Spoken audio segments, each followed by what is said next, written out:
Can a pigeon save 1,000 lives in the middle of World War II?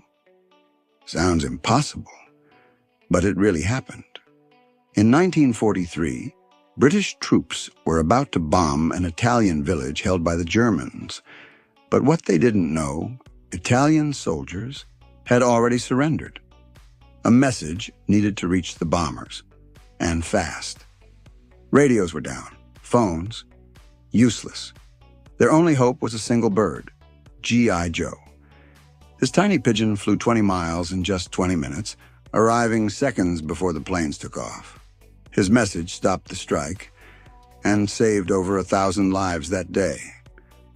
G.I. Joe wasn't just a pigeon. He was a war hero, later awarded the British Dicken Medal, proof that even the smallest wings can change history.